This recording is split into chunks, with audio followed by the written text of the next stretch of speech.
बिस्मिल्लाहिर्रहमानिर्रहीम।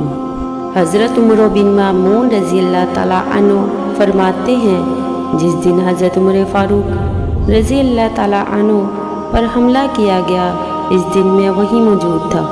हज़रत उमर फ़ारूक आज़म रज़ी अल्लाह ताला अन्हु नमाज फ़जर के लिए सफ़े दुरुस्त करवा रहे थे। मैं आप रज़ी अल्लाह ताला अन्हु के बिल्कुल करीब खड़ा था। मेरे दरमियान सिर्फ हज़रत अब्दुल्ला बिन अब्बास रज़ी अल्लाह ताला अन्हु आयल थे। हज़रत उमर रज़ी अल्लाह ताला अन्हु सफ़ों के दरमियान से गुज़रते और फरमाते, अपनी सफ़े दुरुस्त कर लो। जब आप रज़ी अल्लाह ताला अन्हु ने देखा कि सफ़े बिल्कुल सीधी हो चुकी हैं, नमाजियों के दरमियान बिल्कुल खला नहीं रहा और सब के कंधे मिले हुए हैं, तो आप रज़ी अल्लाह ताला अन्हु आगे बढ़े और तकबीर तहरीमा कही। अभी आप रज़ी अल्लाह ताला अन्हु ने नमाज शुरू ही की थी कि एक मजूसी गुलाम जो पहली सफ़ में छुप कर खड़ा था, इसने मौका पाते ही एक दो दहाड़ी तेज़ खंजर से आप रज़ी अल्लाह ताला अन्हु पर हमला कर दिया। हज़रत उमर रज़ी अल्लाह ताला अन्हु की आवाज़ सुनाई दी कि मुझे किसी कुत्ते ने काट लिया है या कत्ल कर दिया।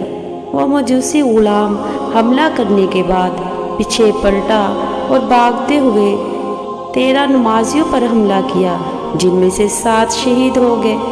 एक नमाजी ने आगे बढ़कर इस पर कपड़ा डाला और इसे पकड़ लिया। जब इसने बदबख्त गुलाम ने देखा कि अब मैं पकड़ा जा चुका हूँ, तो अपने ही खंजर से खुदकुशी कर ली।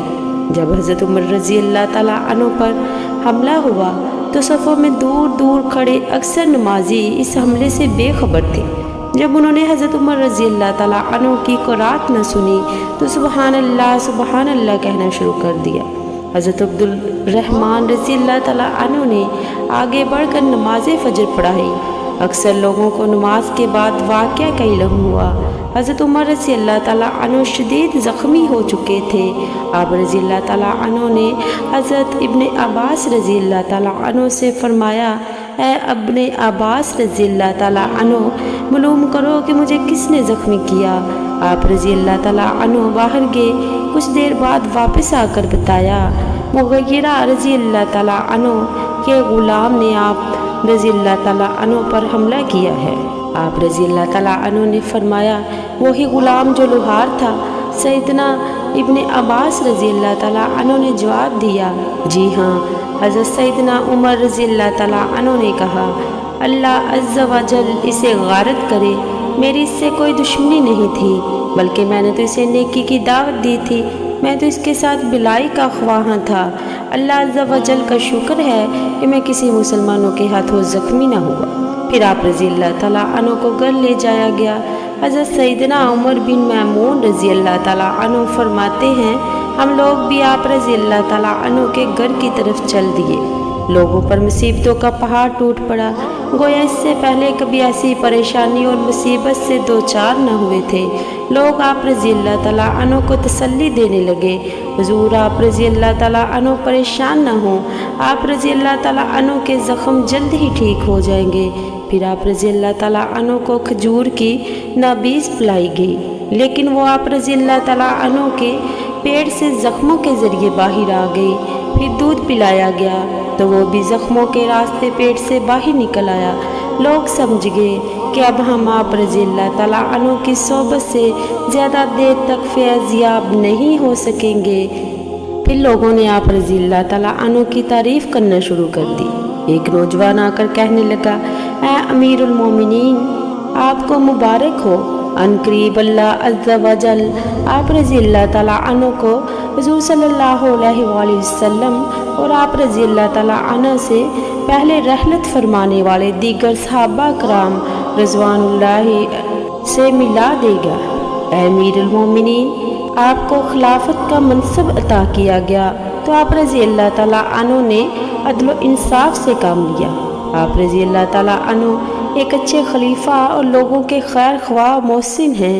हज़रत सैयदना उमर रज़ी अल्लाह ताला अन्हु ने यह सुनकर इरशाद फरमाया, मैं तो इस बात को पसंद करता था कि मुझे बकदरे कफ़ायत रिज़्क़ मिले, ना कोई मेरा मकरूज़ हो और ना ही मैं किसी का मकरूज़ हूँ। फिर वो नौजवान वापस जाने लगा तो इसका तहबंद टखनों से नीचे था। اور زمین پر لگ رہا تھا۔ آپ رضی اللہ تعالیٰ عنہ نے لوگوں سے فرمایا، اس نوجوان کو میرے پاس لاؤ۔ جب وہ آپ رضی اللہ تعالیٰ عنہ کی بارگاہ میں حاضر ہوا تو آپ رضی اللہ تعالیٰ عنہ نے بڑی ہی شفقت سے فرمایا، اے بھتیجے، اپنا کپڑا ٹخنوں سے اونچا کر لے، بے شک اس میں تیرے کپڑوں کی پاکیزگی اور تیرے رب عز و جل کی بارگاہ میں تیرا یہ عمل تقویٰ اور پرہیزگاری کے زیادہ قریب ہے۔ سبحان اللہ عز و جل، قربان جائیے ان پاکیزہ ہستیوں کی جذبہ تبلیغ پر کہ آخری لمحات میں بھی نیکی کی تبلیغ دینا ترک نہ کی اور اس حالت میں بھی خلاف شرع کام برداشت نہ ہو سکا۔ اللہ عز و جل ان کے صدقے میں ہمیں بھی جذبہ تبلیغ عطا فرمائے۔ پھر آپ رضی اللہ تعالیٰ عنہ نے اپنے صاحبزادے حضرت سیدنا عبداللہ بن عمر رضی اللہ تعالیٰ عنہ سے فرمایا، حساب لگا کر بتاؤ ہم پر کتنا قرض ہے۔ انہوں نے حساب لگا کر بتایا، تقریباً 86,000 درہم۔ آپ رضی اللہ تعالیٰ عنہ نے فرمایا، اگر یہ قرض میرے مال سے ادا ہو جائے تو ادا کر دینا، اور اگر میرا مال کافی نہ ہو تو بنی عدی بن کعب کے مال سے ادا کرنا، اگر پھر بھی نہ کافی ہو تو قریش سے سوال کرنا، ان کے علاوہ وہ کسی سے سوال نہ کرنا۔ آپ رضی اللہ تعالیٰ عنہ نے اپنے صاحبزادے سے فرمایا، تم ام المومنین حضرت سیدنا عائشہ رضی اللہ تعالیٰ عنہ کے بارگاہ میں چلے جاؤ اور ان سے عرض کرو کہ عمر بن خطاب اس بات کی اجازت چاہتا ہے کہ اسے اس کے ساتھیوں کے ساتھ دفن کیا جائے اور حضور صلی اللہ علیہ وآلہ وسلم کے قرب میں جگہ عطا فرمائی جائے۔ حضرت سیدنا عبداللہ بن عمر رضی اللہ تعالیٰ عنہ حضرت سیدنا عائشہ رضی اللہ تعالیٰ عنہ کی بارگاہ میں حاضر ہوئے اور سلام عرض کیا۔ آپ رضی اللہ تعالیٰ عنہ رو رہی تھی۔ آپ رضی اللہ تعالیٰ عنہ نے فرمایا، حضرت سیدنا عمر بن خطاب رضی اللہ تعالیٰ عنہ آپ کو سلام عرض کر رہے ہیں اور اس بات کی اجازت چاہتے ہیں کہ انہیں ان کے ساتھیوں کے قرب میں دفن کیا جائے۔ آپ رضی اللہ تعالیٰ عنہ یہ سن کر ارشاد فرمایا، یہ جگہ تو میں نے اپنے لیے رکھی تھی، لیکن اب میں یہ جگہ عمر بن خطاب رضی اللہ تعالیٰ عنہ کو احسار کرتی ہوں، انہیں جا کر یہ خوشخبری سنا دو۔ چنانچہ سیدنا عبداللہ بن عمر رضی اللہ تعالیٰ عنہ اجازت لے کر واپس تشریف لے گئے۔ جب حضرت سیدنا عمر رضی اللہ تعالیٰ عنہ کو بتایا گیا کہ سیدنا عبداللہ بن عمر رضی اللہ تعالیٰ عنہ آ گئے ہیں تو آپ رضی اللہ تعالیٰ عنہ نے فرمایا، مجھے بٹھا دو۔ آپ رضی اللہ تعالیٰ عنہ کو سہارا دے کر بٹھا دیا گیا۔ آپ رضی اللہ تعالیٰ عنہ نے فرمایا، اے میرے بیٹے، کیا خبر لائے ہو؟ آپ رضی اللہ تعالیٰ عنہ نے عرض کی، حضرت سیدنا عائشہ صدیقہ رضی اللہ تعالیٰ عنہ نے آپ رضی اللہ تعالیٰ عنہ کی اجازت عطا فرمائی ہے، آپ رضی اللہ تعالیٰ عنہ خوش ہو جائے۔ جس چیز کو آپ رضی اللہ تعالیٰ عنہ پسند کیا کرتے تھے وہ آپ کو عطا کر دی گئی ہے۔